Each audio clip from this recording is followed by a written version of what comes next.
Di sini saya akan mendemo bagian lab pertama, yaitu working with text files in the CLI. Di sini kita akan menggunakan yang namanya CyberOps Workstation Virtual Machine. Setelah dibuka dan sudah log on the CyberOps-nya, menggunakan passwordnya, dan di sini langsung saja kita disuruh untuk membuka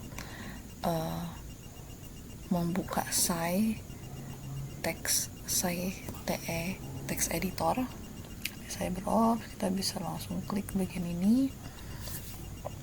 Di sini karena saya sudah lebih dahulu membuat teks filenya, jadi di sini tidak perlu lagi dibuat kembali, dan kita disuruh untuk membuka file, open file,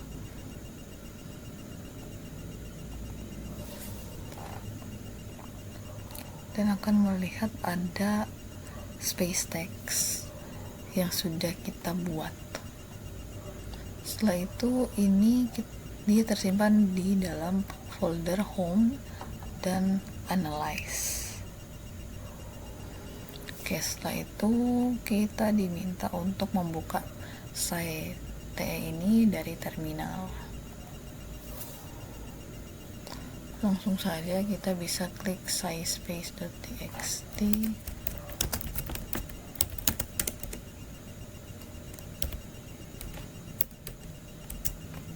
Dia akan membuka file yang sudah kita buat, dan di dalamnya ada kopian seperti yang diperintahkan. Selanjutnya, kenapa program itu tidak terlihat? Karena terminal sedang menjalankan program SciTE. Dan di sini kita bisa menutupnya dengan Ctrl C. Dan selanjutnya kita diminta untuk di terminal dengan menuliskan nanospace.txt. Ini akan membuka file yang kita buat di part pertama. Dan apa karakter nano used to repress continue beyond the boundaries of the screen, yaitu tanda dolar.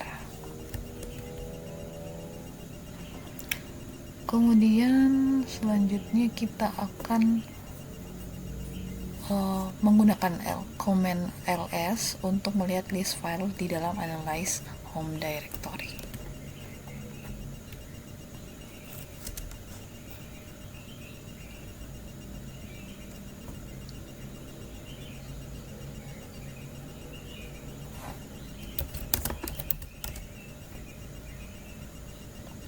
Di sini ada beberapa file yang sudah muncul. Sekarang kita akan melihat yang ditambahkan.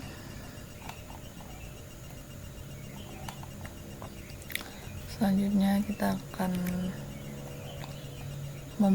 menggunakan command cat. Di sini kita akan mengganti atau ada warna-warnanya, dan di sini saya sudah menggunakan angka 3.3 dari yang 32 sudah menjadi 33, dan selanjutnya akan melihat list contents dalam ECT directory.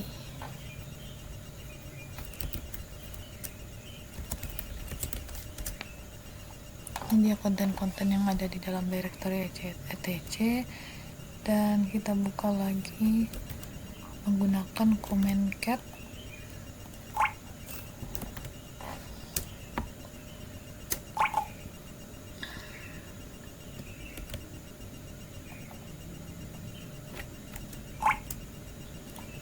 Di sini kita akan menemukan komen-komen ini.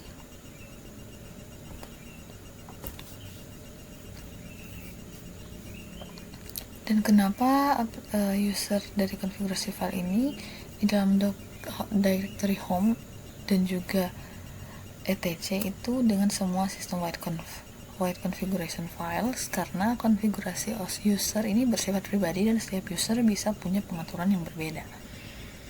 Dan di sini kita akan masuk ke step yang kedua, yaitu editing dan saving configuration files. Di sini kita akan membuka file dari .bashrc ini.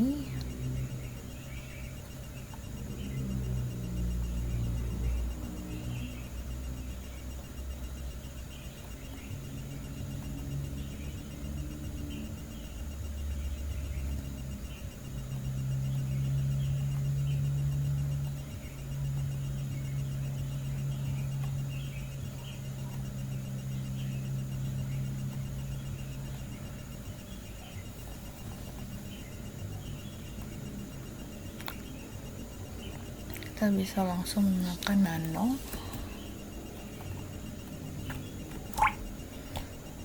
Di sini saya sudah mengganti menjadi 33 untuk mengganti warnanya. Warna dari yang warna hijau menjadi warna merah.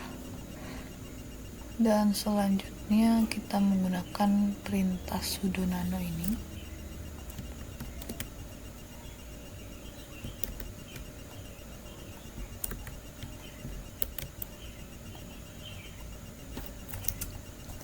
Sini kita menggunakan passwordnya.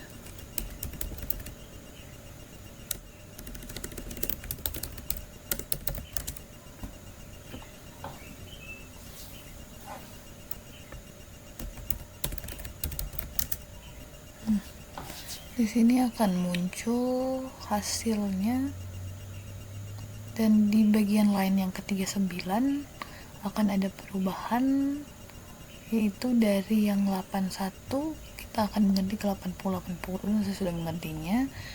Dan kemudian di bagian line 47 di sini kita sudah menggantinya dengan menambahkan komen text _add_lab.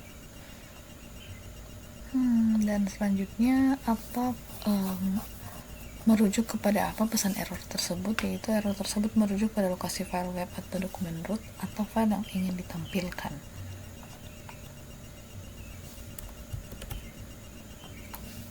Dan di sini halaman tidak muncul karena nginx sudah dihentikan atau shutdown.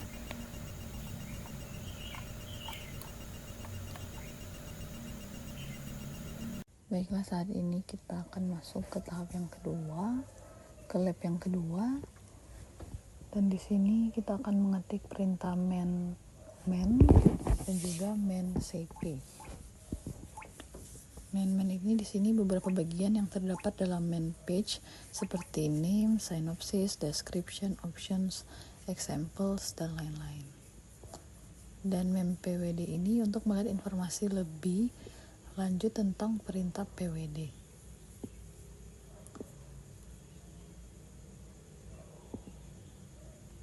Dan di sini kita akan menavigasi dari home analyze directory yang ada di dalam home analyze ini,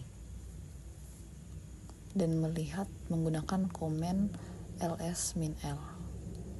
Di sini terlihat beberapa file yang ada di dalam home analyze maupun folders, dan juga di sini kita akan mengetik komen mkdir sciops baik folder 1 sampai 3.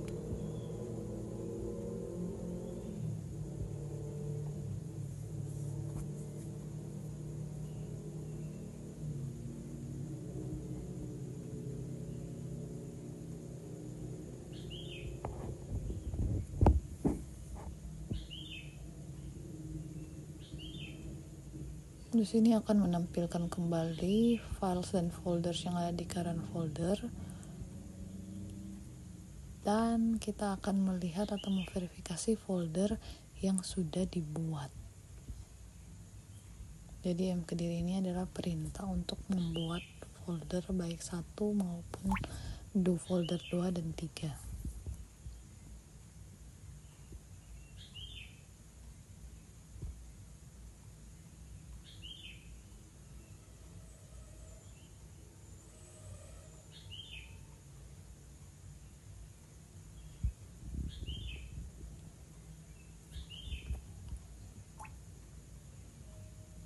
Di sini kita berhasil membuat folder 1, folder 2, folder 3 juga. Dan di sini kita akan melihat lagi folder yang sudah dibuat, yaitu sudah tertambah ada PsyOps folder 1, PsyOps folder 2, dan PsyOps folder 3. Di sini kita akan melihat menggunakan command prompt cd home analyze PsyOps folder 3. Jadi kita akan masuk ke folder 3 itu sendiri, dan kita akan melihat di folder mana kita sekarang, yaitu dalam folder PsyOps folder 3.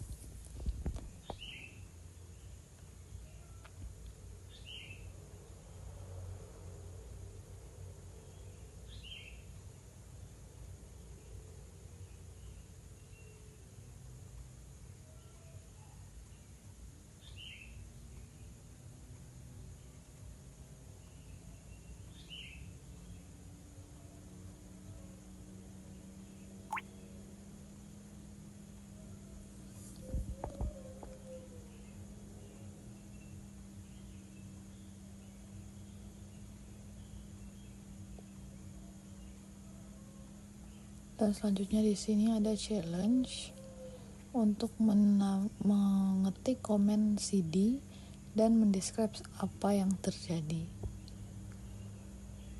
yaitu untuk mengarahkan pengguna kembali ke directory home, yaitu home analyze. Dan ini terjadi karena simbol gelombang itu merupakan representasi dari home directory pengguna saat ini.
Baik, perkenalkan nama saya Clarissa Maramis dan sekarang kita akan masuk pada lab yang ketiga, yaitu lab Linux Servers. Nah, jadi pada lab ini kita akan belajar tentang bagaimana cara mengidentifikasi server yang sedang berjalan pada sebuah komputer Linux dengan menggunakan perintah-perintah di command line.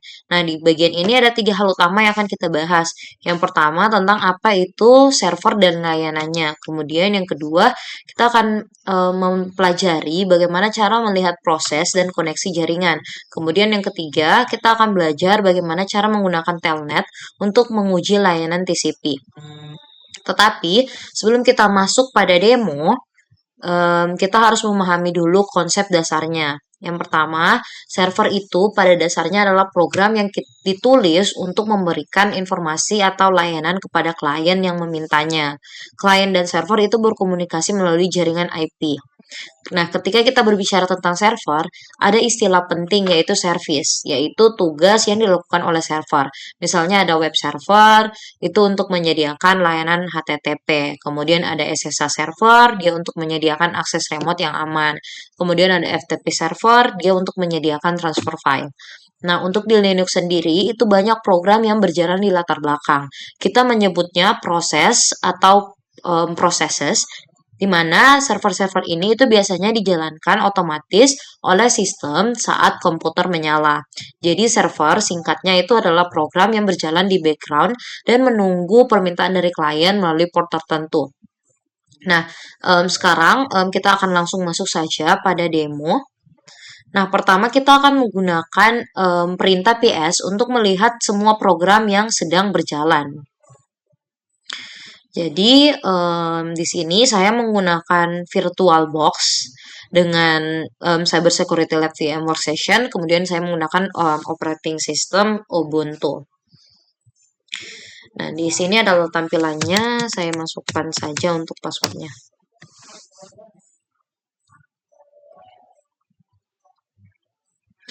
Nah, ini adalah tampilan dari Linux saya.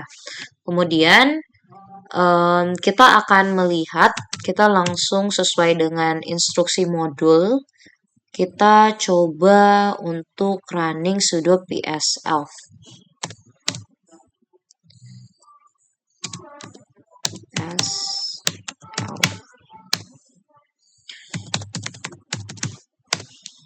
Nah, ini adalah hasil yang telah muncul. Sama hasilnya. Bisa kita lihat outputnya sama. Nah, kenapa kita perlu sudo di sini? Karena tanpa hak akses root, PS hanya menampilkan proses milik user kita saja. Tetapi dengan menggunakan sudo, kita bisa melihat semua proses termasuk dari proses sistem. Nah, outputnya panjang. Tapi yang perlu kita perhatikan adalah kolom CMD yang paling kanan, yang menunjukkan nama program yang sedang berjalan. Selanjutnya, kita bisa melihat hierarki proses menggunakan opsi min EJH. Nah, di sini kita langsung run saja untuk sudo ps min EJH-nya. Sudo ps min EJH. Ini bisa kita lihat bersama.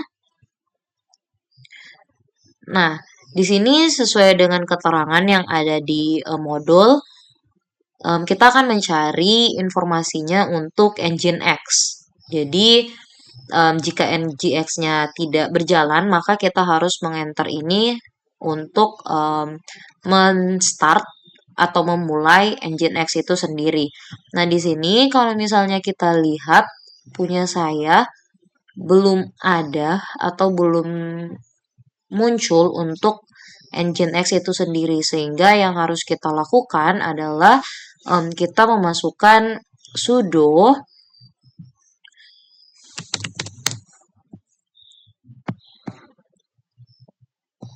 us sudo usr sbin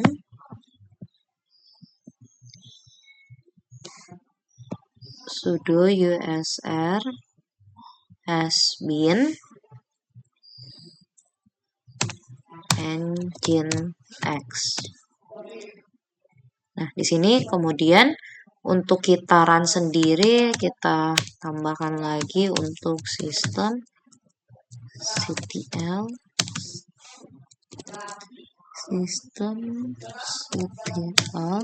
start nginx.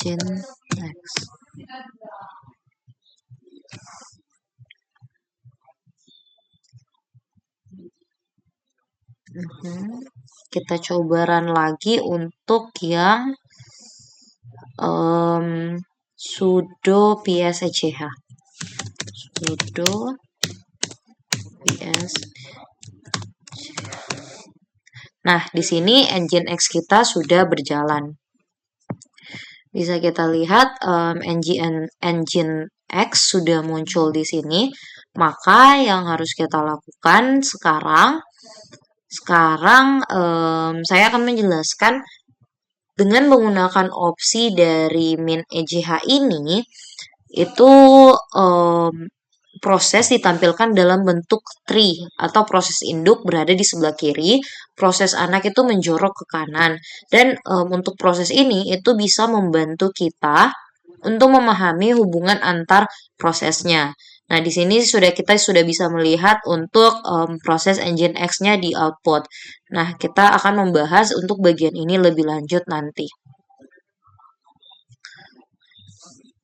Kemudian sekarang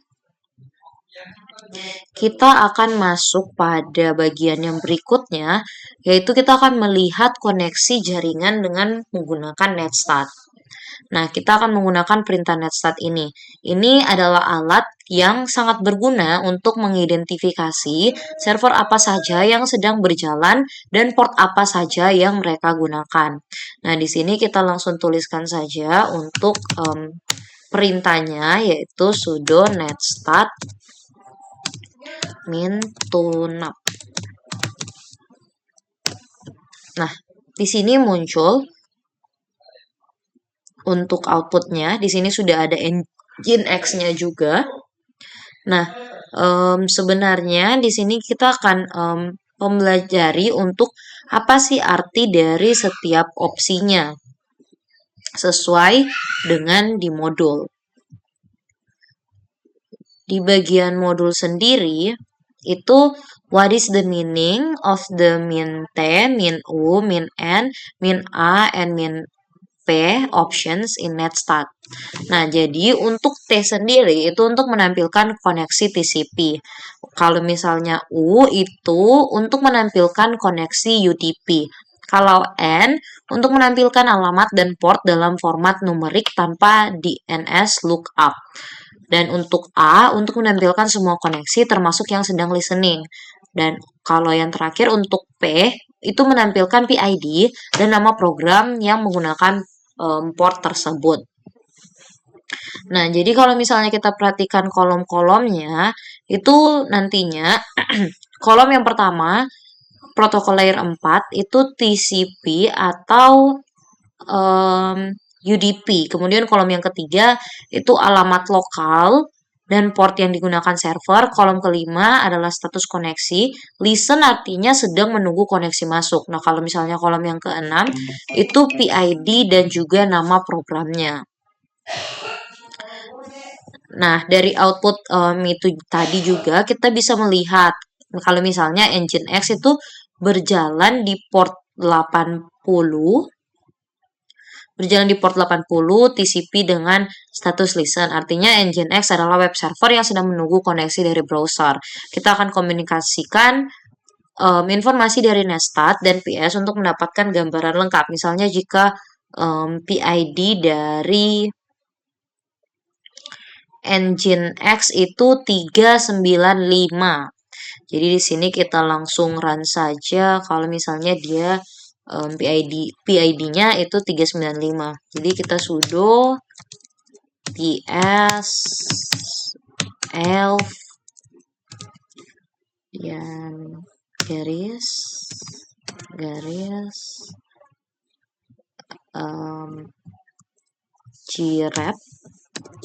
or grep 395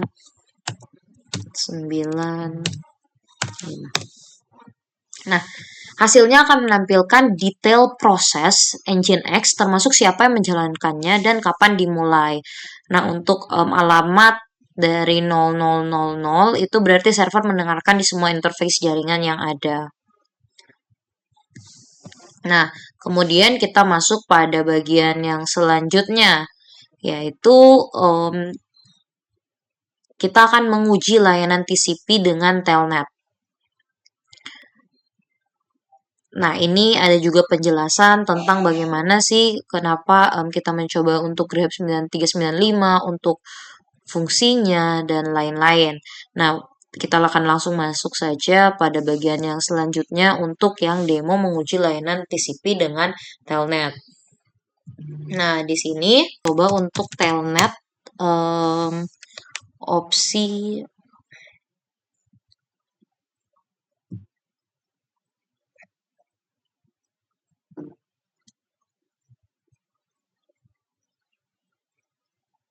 Nah, sekarang kita akan masuk pada bagian yang terakhir, yaitu menggunakan Telnet untuk menguji layanan TCP secara langsung. Nah, perlu kita ketahui juga, Telnet itu adalah aplikasi remote shell sederhana yang bekerja melalui koneksi TCP teks biasa.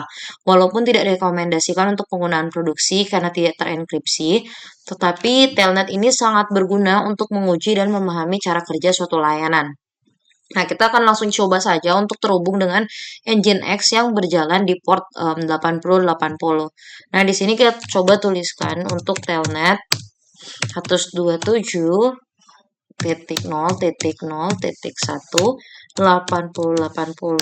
tetapi di sini kita akan unable to connect to remote host karena bisa kita lihat di sini kalau misalnya Nginx kita itu berjalan di port 80. Kita portnya tidak berjalan di 8080, maka yang harus kita lakukan adalah mengubah portnya dengan cara telnet kita tuliskan 127.0.0.1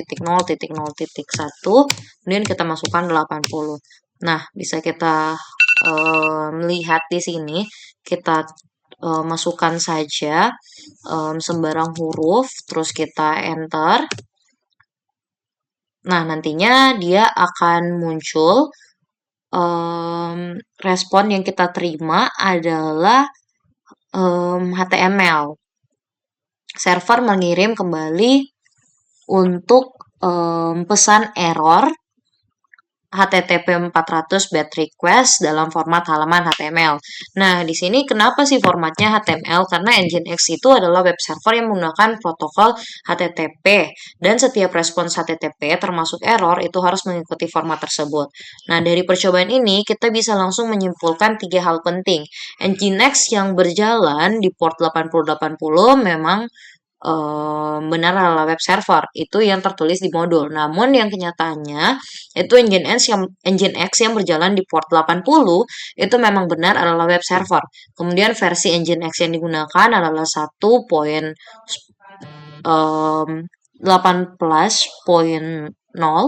sesuai punya saya. Dan untuk stack jaringan VM kita berfungsi dengan normal hingga layer 7. Nah, bisa kita lihat di sini. Nah, kemudian kita akan coba untuk tes di port 22 sama seperti yang tertulis di modul. Kita tuliskan telnet terus 27.0.0.122. Nah, di sini server SSH langsung merespon dengan banner SSH 2.0 Open SSH, menunjukkan bahwa layanan SSH ini memang berjalan di port tersebut. Nah, bagaimana dengan mungkin port ke-68, port DHCP client? Nah, telnet akan gagal karena port 68 itu menggunakan protokol UDP, sementara telnet hanya bekerja dengan TCP. Jadi telnet itu berguna untuk troubleshooting, tetapi tidak aman untuk digunakan sebagai remote shell. Gunakan SSH sebagai gantinya karena lebih aman. Jadi kita sudah selesai dengan demo dan juga penjelasan dari lab yang ketiga atau lab Linux server. Nah, kita akan rangkum apa saja yang sudah kita pelajari. Kemudian di sini juga ada pertanyaan untuk reflection. Nah, pertama, server itu adalah program yang berjalan di background untuk melayani permintaan klien melalui port tertentu di jaringan. Kemudian perintah APS itu membantu kita melihat semua proses yang berjalan termasuk hierarki antar proses dan gunakan sudo untuk mendapatkan informasi yang lengkap. Kemudian perintah netstat yang tadi dengan opsi tune up itu memperlihatkan port mana yang sedang aktif, protokol yang digunakan, dan program apa saja yang menguasai port tersebut. Kemudian nantinya telnet itu bisa digunakan sebagai alat diagnostik untuk menguji koneksi TCP dan memahami respon dari server secara langsung, meski bukan untuk keamanan. Dan keempat, telnet itu bisa yang terakhir ini ada beberapa keuntungan dari menggunakan netstat, yaitu dengan memberikan informasi lengkap tentang aktivitas jaringan pada sistem. Kemudian menggunakan telnet, itu telnet sebagai alat sederhana untuk menguji konektivitas, tetapi untuk keamanan sendiri itu masih belum cukup. Sehingga selanjutnya, untuk lab selanjutnya akan dilanjutkan oleh teman saya. Selanjutnya saya akan menjelaskan untuk bagian lab locating log files, yang dimana pada bagian ini kita akan membaca dan memahami contoh log file, yang dimana kita akan memahami struktur log yang dimana di dalamnya ada timestamp, ada error, ada IP, dan juga lain-lain. Jadi yang bisa kita lihat di sini ketika server APC menerima request dari klien, tetapi file f5icon.icon tidak ditemukan, makanya ada error yang terjadi. Seperti kita lihat sini bahwa terjadi error pada web server ini karena tidak ditemukan dan permintaan datang dari IP klien dan server mencatat keadaan tersebut sebagai error. Baiklah, kita akan langsung masuk untuk bagian ini, dan jadi kita akan menggunakan perintah cat. Oke, dan ini yang muncul yaitu isi log web server. Dan selanjutnya, nah dari output ini itu masih merupakan web transaction karena berisi permintaan HTTP seperti get, alamat URL, status code, dan user agent. Dan formatnya berbeda karena menggunakan format logstash, dan juga untuk sebelumnya itu menggunakan format APC error. Makanya setiap aplikasi memiliki format log yang berbeda tergantung konfigurasi dan tujuan pencatatan. Dan selanjutnya kita akan coba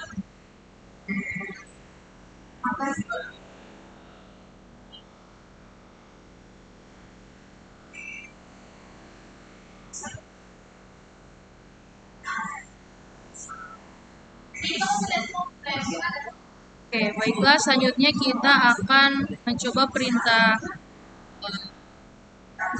sudo.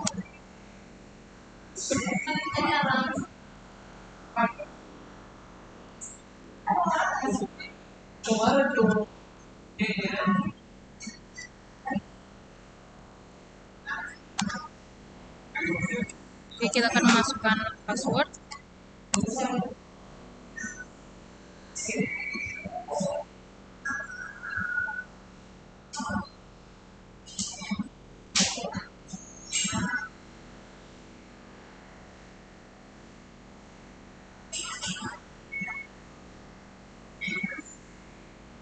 Oke, kita akan mencoba bagian locating log files in unknown system.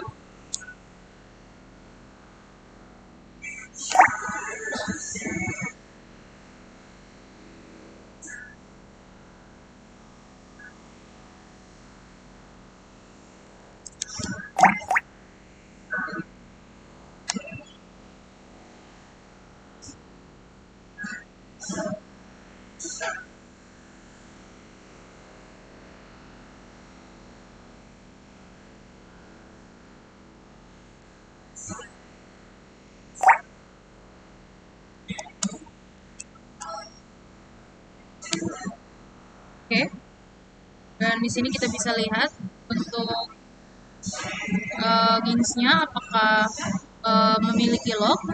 bisa kita lihat di sini, kita bisa membaca dokumentasinya untuk mengetahui bagaimana sistem logging ini bekerja. Oke, kita akan mencoba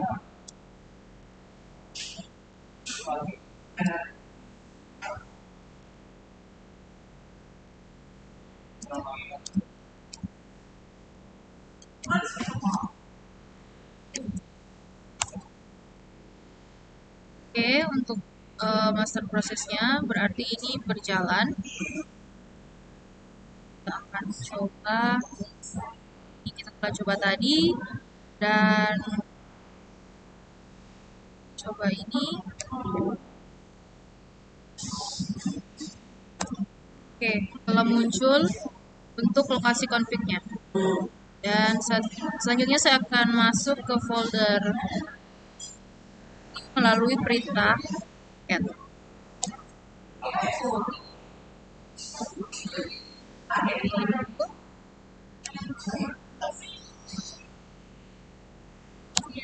Oke, dan selanjutnya untuk perintah memakai cat.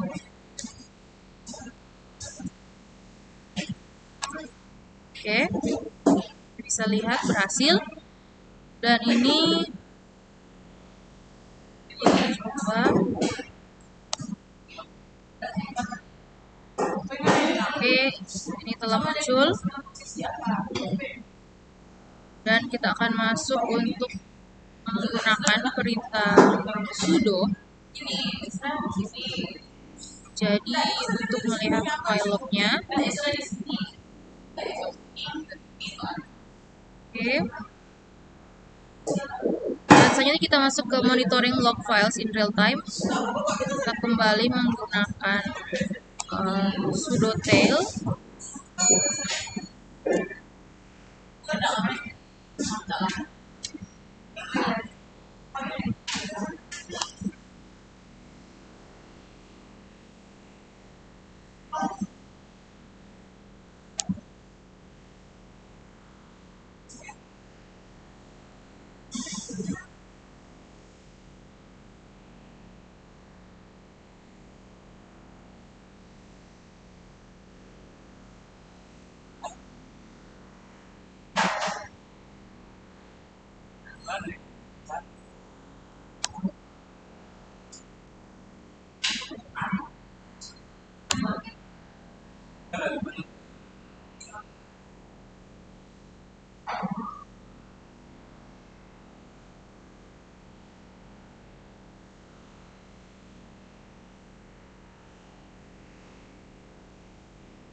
Ini kita bisa lihat di sini untuk jurnal CTL ini.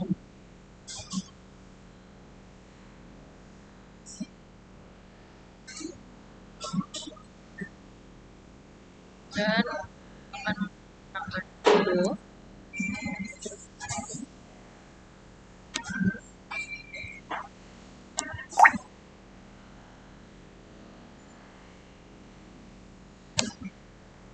Oke, selanjutnya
Baiklah, dari yang telah kita lihat dan kita kerjakan tadi, bahwa pada bagian ini kita telah menganalisis log dan kita membaca log menggunakan perintah cat dan juga more. Selanjutnya kita ada mencari untuk service, ada mencari config dengan perintah etc, dan ada mencari log dengan menggunakan /var_log, dan juga menggunakan tailmain_f, dan juga ada analisis menggunakan browser test, dan kita menggunakan yang terakhir ada jurnal CTL.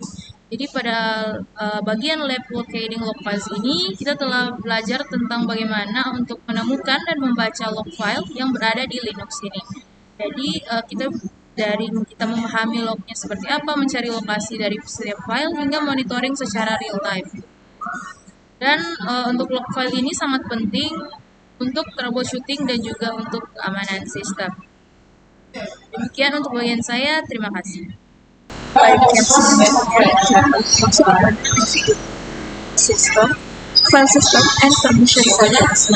Pada demo kali ini, saya akan menjelaskan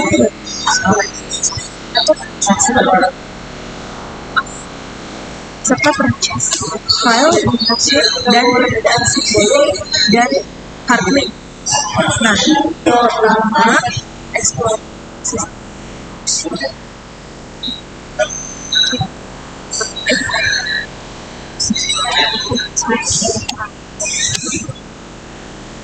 Coba perbandingan size-nya dan setelah itu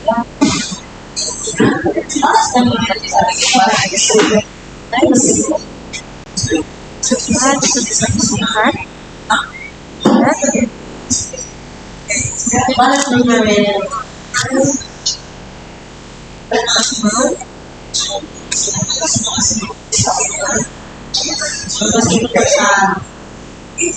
dilihat file sistem apa saja yang sudah ada, kemudian bentuknya, apa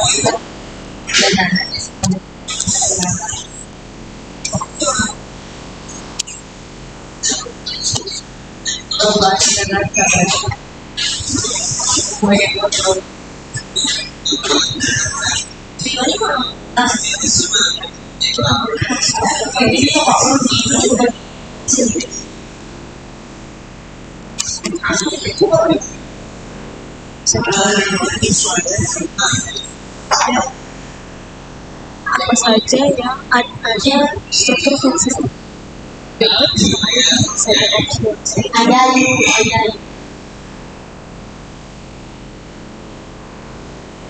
Output yang dihasilkan adalah daftar isi di box yang sebagian besar simpan di isi atau di file system.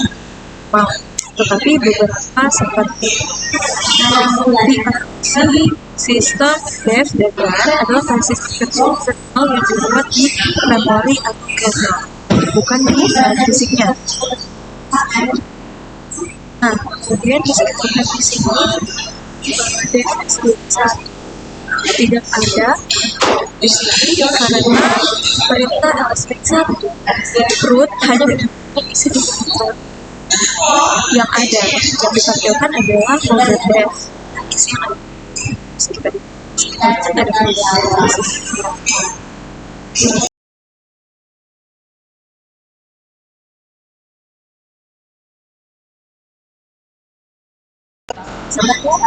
Dev STB atau LSDLK. Kemudian kita masuk pada slide 3.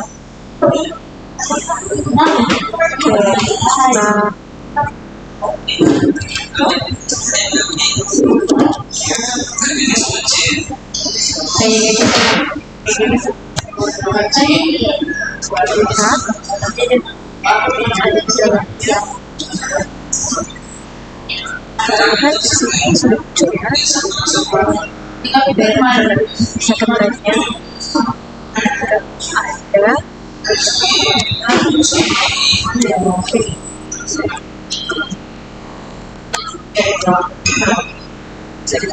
Sini perintah itu adalah file exist.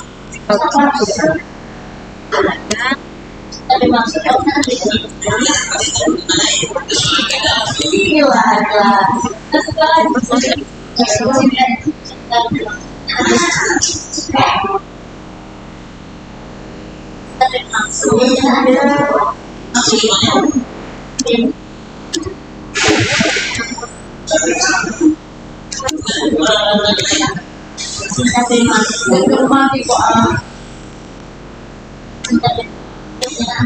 Muncul masuk otomatis kita isi form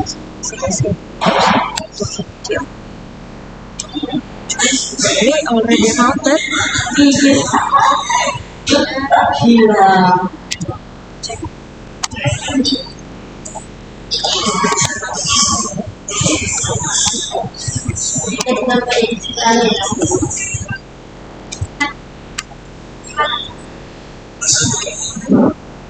Nah, direktori second wave tidak so satu sudah di mount ke direktori tersebut. Sudah bisa dilihat setelah proses mount, isi yang ditampilkan bukan berarti si asli folder second wave, melainkan isi dari partisi DFS dari satu. File yang terlihat seperti informasi di file txt secara fisik tersimpan di partisi DFS1 yaitu pada drive atau disk kedua yang ke dalam sistem.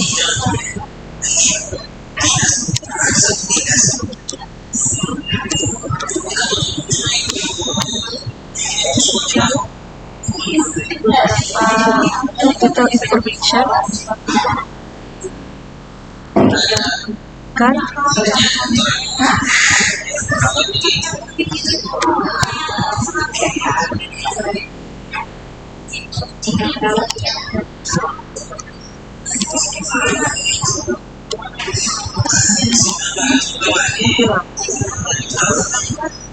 kemudian kita masuk ke dalam part 2.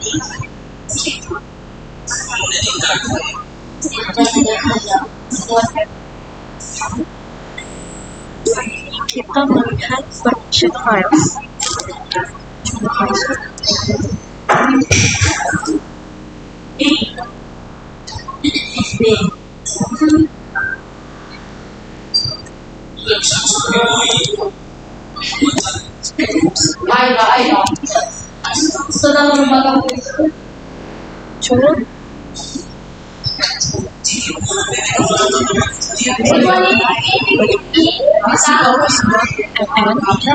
Di mana owner atau pemilik si site MN ini adalah analis dan grup dari file tersebut juga adalah analis. Hal ini dapat dilihat dari output LS1 yaitu pada bagian sini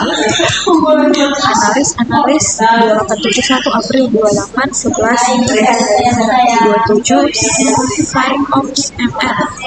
Nama analis yang pertama menunjukkan file sedangkan analis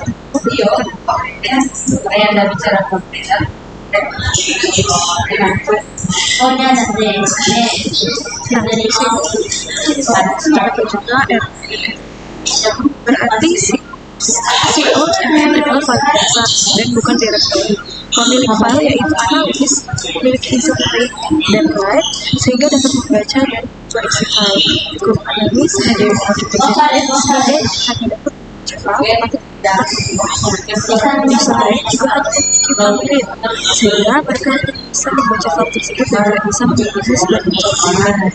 Public tidak memiliki izin execute sehingga dapat dijadikan sebagai program atau script. Sekarang kita coba periksa batch.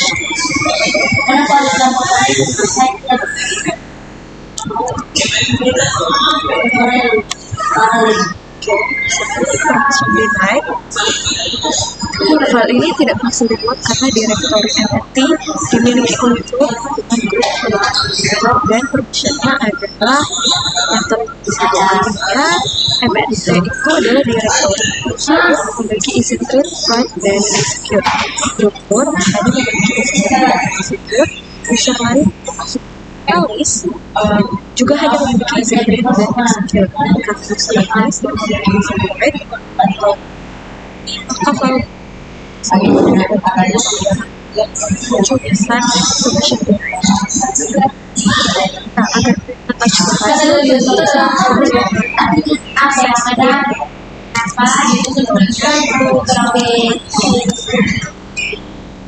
bisa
Jadi setelah itu dan menjalankan file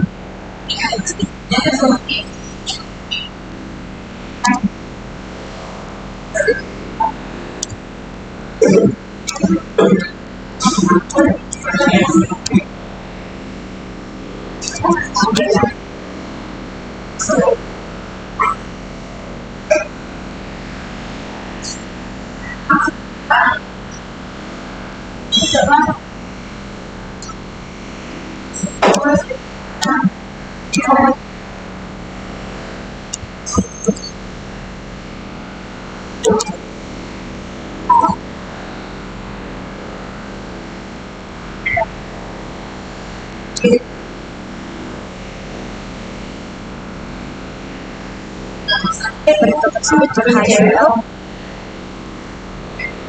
karena user sekarang sudah ada dan membuat sebagai dari next ke file tanpa menghasilkan sebelum dan mereka yang lain file isi file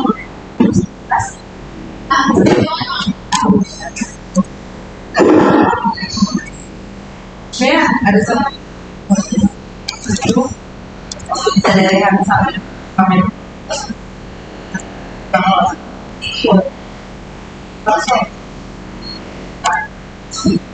Dia bukan banget sebaik. Jadi kan.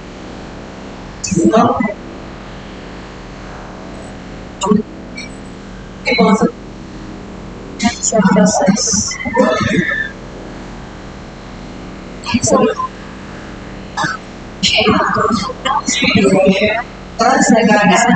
proses yang pertama daripada pangkat garis pada adalah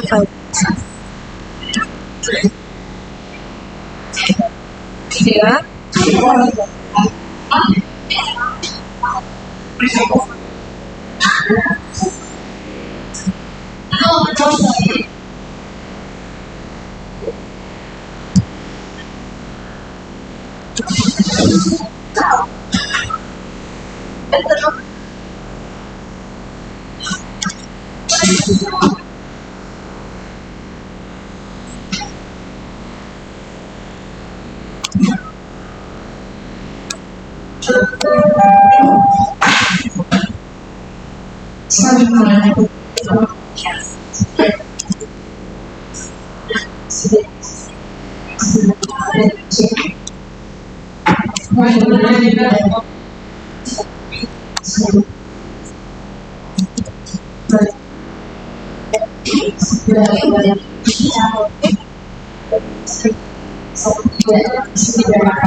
Jika isi file